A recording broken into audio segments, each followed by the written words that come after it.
എല്ലാവർക്കും നമസ്കാരം. ഇന്നത്തെ ശുഭചിന്ത: നമ്മൾ എന്താണെന്ന് മറ്റുള്ളവർ വിലയിരുത്തി കണ്ടെത്തുന്നതിനേക്കാൾ മുമ്പ് സ്വന്തം കഴിവുകളെക്കുറിച്ച് സ്വയം ഒരു വിലയിരുത്തൽ നടത്തുക.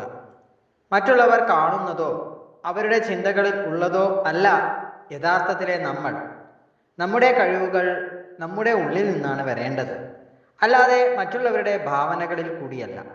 ഇന്നലത്തേക്കാൾ നല്ല മനസ്സും നല്ല വാക്കുകളും നല്ല പ്രവൃത്തിയും നല്ല സ്വപ്നങ്ങളും ഇന്നുണ്ടാകണം. നമ്മുടെ മത്സരം നമ്മളോട് തന്നെയാകട്ടെ. പരാജയം നിങ്ങളെ മറികടക്കുവാൻ അനുവദിക്കുകയാണെങ്കിൽ നിങ്ങൾ ഒരിക്കലും നിങ്ങളുടെ ലക്ഷ്യത്തിലെത്തുകയില്ല.